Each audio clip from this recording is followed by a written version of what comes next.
শুভেচ্ছা অভিনন্দন। ভোটের সময় এসে গেছে সন্ধ্যেবেলায়, তাই আমাদের এই স্ট্রিট কর্নার না বলে ইলেকশন মিটিং বলি। আমরা রাস্তার রাসেল স্ট্রিটের মাঝখানে বসে আমরা এই মিটিং করছি। দূর দূর পর্যন্ত আমাদের আওয়াজ যাচ্ছে। মানুষের কাছে আমরা আবেদন করছি চতুর্থবারের জন্য মমতা বন্দ্যোপাধ্যায়কে এই রাজ্যের মুখ্যমন্ত্রী করার জন্যে। তিনি যেভাবে রাজ্যের মাথার ওপর ছাতা হয়ে আছেন, সেইভাবে যেন তিনি এই রাজ্যকে আগলে রাখেন। মাতৃত্ব, মমতা, ছায়া সব কিছু দিয়ে এই রাজ্যের সাধারণ মানুষের পাশে দাঁড়িয়ে তাদেরকে যেন আগলে রাখেন। তাই জন্যেই সামনের দিনে আমরা শুধু চাই বাংলা যেন থাকে বাংলার মেয়ের কাছে, বাংলা যেন থাকে বাংলার দিদির কাছে, এবং বাইরের যারা এসে হামলা করছেন আমরা দেখেছি, দিল্লি থেকে এসে তারা এসে বারবার বাংলাকেই ভয় দেখাচ্ছেন, বাংলার মানুষদের হুমকি দিচ্ছেন, ভয় দেখাচ্ছেন। এটা যেন কোনোভাবেই না হয়, না চলে, যাতে কোনোভাবেই সামনের দিনে জায়গা না পায় এই বহিরাগতদের রাজত্ব এই বাংলায়। আমি খুব অল্প বলবো আপনাদের সামনে, তার কারণ আমাকে এখনই আবার দৌড়তে হবে অন্য একটি মিটিংয়ের জন্যে। আমি শুধু একটাই কথা বলি, আপনারা জানেন আজকে একটা যুগান্তকারী রায় দিয়েছে সুপ্রিম কোর্ট। সুপ্রিম কোর্ট আজকে সেই অনেক দিন ধরে হচ্ছে এসআইআর নিয়ে শুনানি, নাম থাকবে কি থাকবে না, ভোটার লিস্টে নাম ঢুকবে কি ঢুকবে না। লক্ষ লক্ষ বাঙালি ভাবছে এ কেমন পরীক্ষা, এ কেমন পরিস্থিতি, এ কেমন নিয়ম। ইলেকশন কমিশন অন্য রাজ্যে লজিক্যাল ডিসক্রিপেন্সি বলে কিছু বলল না, অন্য রাজ্যে নাম বাদ দিল না, এখানে হঠাৎ উঠে পড়ে লক্ষ লক্ষ নাম বাদ দিচ্ছে কেন? বিজেপি বলছে তাই। এবং সুপ্রিম কোর্ট বলল যে ইলেকশন কমিশন লস্ট ইটস বোনাফাইডি, অর্থাৎ আস্থা হারিয়েছে, তোমাদের ওপর আস্থা রাখা যায় না। তাই জন্য প্রথমে জুডিশিয়াল অফিসার, তারপরেতে ট্রাইব্যুনাল অ্যাপয়েন্ট করে বলল যাদের নাম বাদ দিতে চাইছো তাদের জন্যে তাদের অ্যাপিলের জায়গা থাকবে ট্রাইব্যুনাল। আজকে হিয়ারিং ছিল, যে ট্রাইব্যুনাল চলছে 21 লক্ষ না 31 লক্ষ আমি জানি না নাম এখনো পড়ে আছে, ট্রাইব্যুনাল ঠিক করবে। কিন্তু ট্রাইব্যুনালে ঠিক হওয়ার পরে সেই লোকরা কি আবার ভোট দিতে পারবে? সেটা এইবার না সামনের বার না তার পরের বার? ইলেকশন কমিশনকে কে অধিকার দিল মানুষের সাধারণ কনস্টিটিউশনাল সাংবিধানিক অধিকার কেড়ে নেওয়ার? এটাই ছিল মূল প্রশ্ন। আজকে সুপ্রিম কোর্ট বলেছে না, ইলেকশন কমিশনের এরকম কোনো ক্ষমতা নেই।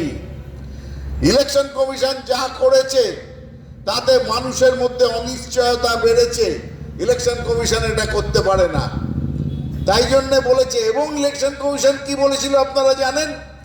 আমরা ভোটার লিস্ট ফ্রিজ করে দিলাম, আর বদল হবে না, এই যা দিয়েছি তার ওপরেই ভোট করতে হবে।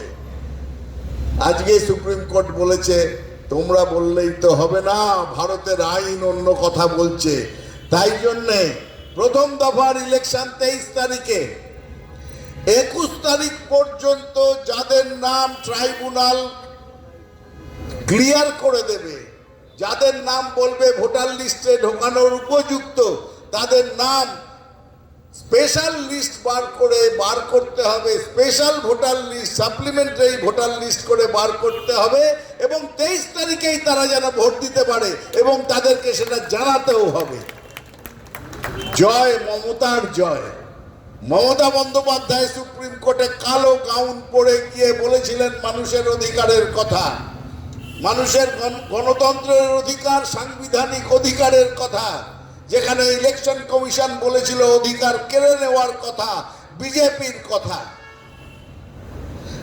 এবং তারপরে ইলেকশন কমিশন আরো বলেছে যে যেখানে ভোট, যেসব জায়গায় 29 তারিখে, অর্থাৎ এই ভবানীপুরে 29 তারিখে ভোট, সেখানে 27 তারিখ পর্যন্ত ট্রাইব্যুনাল যাদের নাম ওকে করবে বা ক্লিয়ার করে দেবে, ঠিক বলবে, তাদের নাম দিয়ে 27 তারিখের পরে স্পেশাল লিস্ট, সাপ্লিমেন্টারি লিস্ট বার করে ভোটারদের খবর দিয়ে যে আপনাদের নাম ক্লিয়ার হয়ে গেছে, আপনারা যান ভোট কেন্দ্রে, দলে দলে যান আর মমতা বন্দ্যোপাধ্যায়কে ভোট দিন। এই হচ্ছে বাঁচার লড়াই। এই লড়াই আমরা জিততে চলেছি।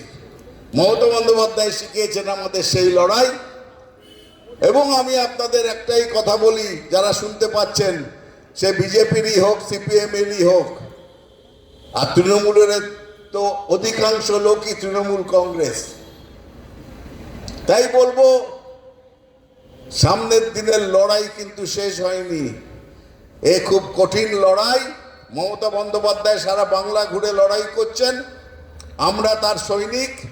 আমরাও ভোটের দিন এবং গণনার দিন পর্যন্ত লড়াই চালিয়ে যাব। আর সেই লড়াই হবে সাংঘাতিক। আমরা মাঠে থাকবো, ময়দানে থাকবো, আমরা প্রত্যেক বুথকে রক্ষা করব। হে বিজেপি সমর্থক, যদি দূর থেকে কেউ থাকেন, শুনে নিচ্ছেন বা শুনবার জন্য ইচ্ছা প্রকাশ করছেন, শুনে নিন।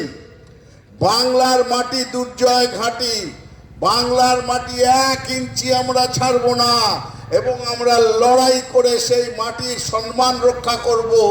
বাংলার মাটির সম্মান, বাংলা ভাষার সম্মান, বাঙালির সম্মান আমরা লড়াই করে সেটাকে রক্ষা করব। আপনারা কিছু করতে পারবেন না, যতই মোটা ভাই এসে বলুক। কি বলেছেন? উল্টা লটকাকে দেখেঙ্গে। 4 তারিখের পরে তৃণমূলের লোকজনদের তিনি ভয় দেখাচ্ছেন।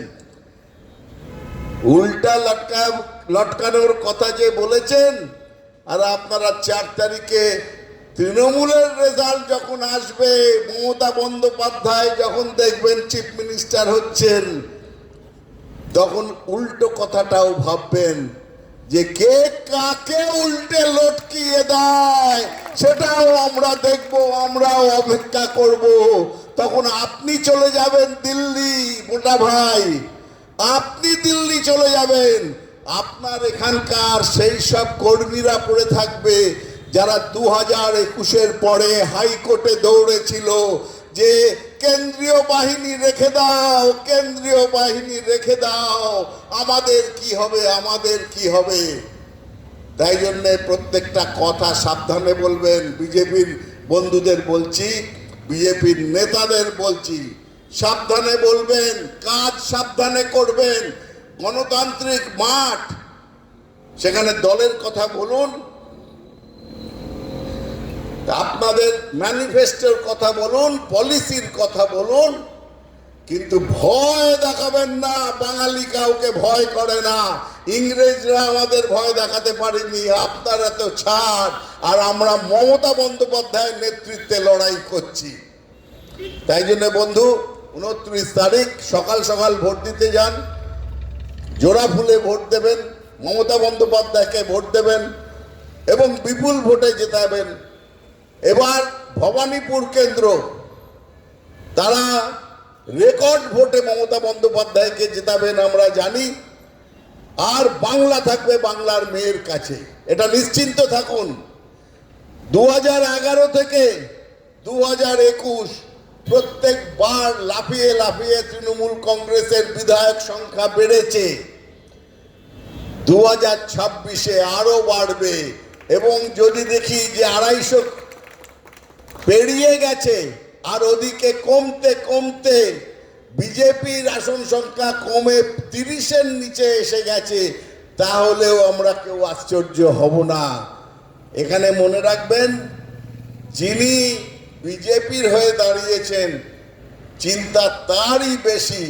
30-এর নিচে নেমে গেলে না থাকবে বিরোধী দল, বিরোধী দলের তকমা থাকবে না। তাই না থাকবে বিরোধী দল বলে কিছু, না থাকবে বিরোধী দল নেতা। তখন আপনাকে খুঁজতে হবে অন্য রাস্তা, অন্য পথ।